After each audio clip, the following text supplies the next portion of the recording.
going to ask you about Jai Amos. Can you confirm that he'll be playing? No, not yet. No. He's got to get through training and then he's got to pull up well. And that's part of the concussion protocols, and it's the last box he needs to tick. So, I put the cart before the horse last week with Schwitter. He got through training really well and thought he was going to play, and then just didn't feel 100% in the 24 hours after. So, Jai's at that stage now. So, we're hoping he gets through, but can't guarantee it. So you'll name him on the extended bench or in the squad, I'm assuming then, and then just hoping for tomorrow to make that final decision? Yeah, we'll have to wait for tomorrow morning. So Jai puts you in a tough spot, doesn't he, if he comes back? A good tough spot. In terms of Patrick Voss, he's made his debut, showed a bit, but you may have to drop him, but that's just part of footy, isn't it? I think, it is. It is. Jai's obviously a key part of our team, and I think, it's great that Vossi got the opportunity last week, and if he plays again, it's great. If he doesn't, he'll have some clear things he needs to work on, but he'll also know that he can play at the level, which is great for our depth, and we'll need another opportunity will come up, so he needs to be ready if that's the case. Is that the same with Simo then?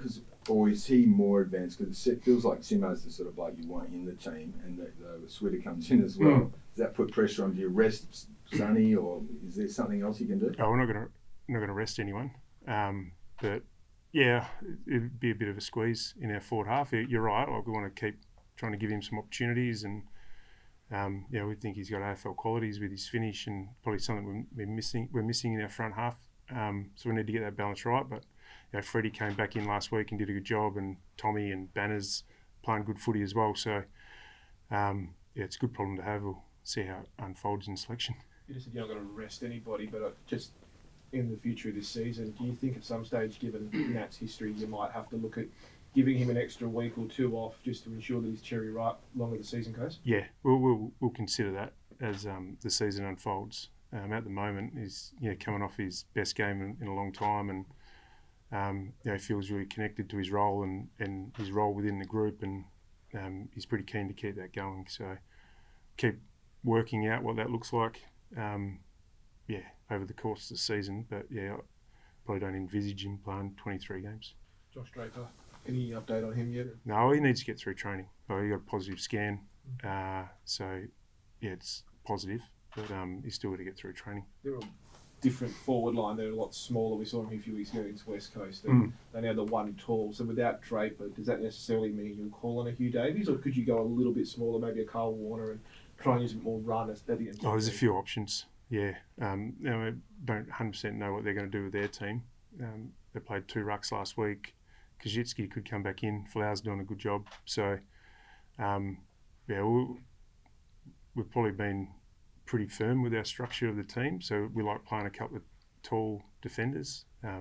If there was one week we might not go that way, it might be this week. But we haven't decided that yet. Maybe you can push Banfield back in it. Well, he's done everything else.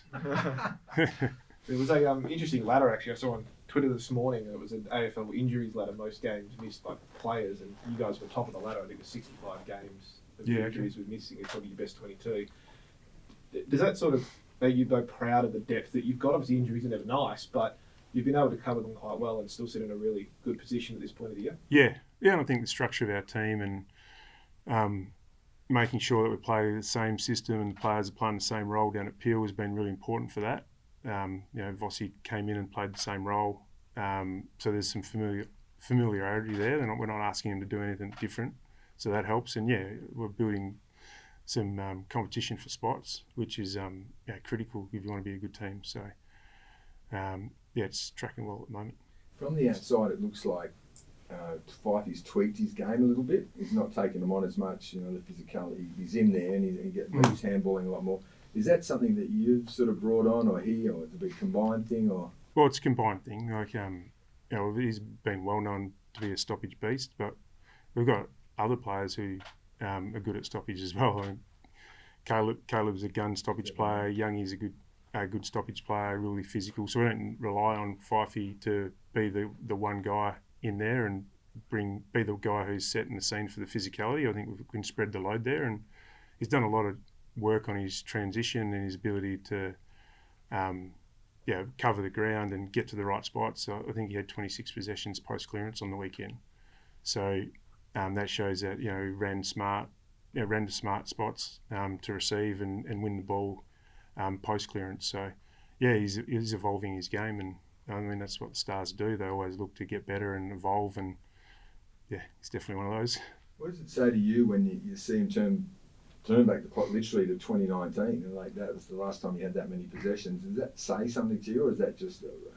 Oh, not really. I sort of see it more as a reward for effort for him, and I sort of see his game and his process on the weekend looked a bit more decisive and natural, and played with probably a little bit less worry in some sense, and just sort of backed himself and trusted his game and took the game on. And it's probably his most consistent 4-quarter performance. He's showing spits and spurts of that sort of form across quarters and halves, but to string it across 4 quarters is great reward for effort, because he's done a heap of work, and he's playing a really important role for us. I know you probably don't listen too much to what all the footy shows and that say, but after the loss to West Coast, the narrative was too defensive, too slow, and then you beat the Bulldogs at the weekend, and it's the handball game, the speed, and all that. Nothing changed though, did it? It was executed better that day. Yeah, we finished off our work a bit better. I think some people get caught up in, they get ball movement and scoring mixed up, and we were able to finish our work off a little bit better on the weekend and connect inside 50 and 15 marks inside 50 and kick over 90 points. And some of our handball chains led to us scoring more. Like saying it a lot, and don't want to become a defensive coach, but like defensive in terms of my reactions to these type of questions. But we've been a high handball team for a long period of time, and for some reason that gets left out of the analysis of our game, which I think is, I'm not sure how you can analyse our game and leave out the fact that we're a high handball team. When you're analysing our game, I'm not sure how that works. But we don't defend by kicking the ball around in our back half. We don't support our backs, rarely support our backs. We don't support them at stoppage, we back them in. So I think we'd probably just executed, like you said, a little bit better on the weekend, and a bit more speed in our forward line made it look a little bit more dangerous as well. Did you get a bit frustrated though, especially we've spoken this before, the Eastern States sort of don't maybe pay as much close attention, and when you do have a loss, they sort of come at you for that philosophy. And does that frustrate you a little bit that that you're not probably being recognised for the stuff that you are doing? Well, not really, because I don't really tune into that. I take my feedback from what goes on in the 4 walls of the footy club. So I get my feedback from my bosses and the players and the people I work with. So it doesn't really bother me. It felt like a bit like the Derby was more of a mental thing anyway, wasn't it? They sort of went in a bit sort of. Well, it definitely wasn't a ball movement thing. No. Like it was. Well, they smashed us at the contest. We won the ball back off them 44 times, which is a world record low. It shows our contest and our team D wasn't at the right level to be able to win the ball back. So when you're giving yourself 44 opportunities to move the ball, it's not enough. So it definitely wasn't a ball movement thing. Justin, a more holistic AFL question. Hamish Brayshaw's written some letters to the AFL expressing his frustration at the way the tribunal's working and the inconsistencies. Is that something you've noted from your players, that there is this uncertainty around how actions will be judged, how outcomes are judged, and is that something you've noted amongst your players? No, we haven't noted it, talked about it with our players, but I understand the frustration. With the MCG, you don't play there very often. It's just one of those weird ones for you guys. How do you go into it this week? Is there a special way you'll look at going in and playing those dimensions of that ground and in front of what's probably going to be a big crowd? Probably not talk about it too much. It's probably just the players that haven't played there. I'm not sure how many of our players haven't played there. We played there late last year against Hawthorn. So a lot of our boys have played footy there. So we understand the hostility of the crowd there. And we understand that everyone wants to end up playing there at the end of the year. So we don't take it for granted, the opportunities we get to play there. We enjoy playing there, and we think we've played there well in the past. And the dimensions don't really mean that much different, because Optus is pretty wide and play the same sort of footy at both grounds. It's just, probably the familiarity.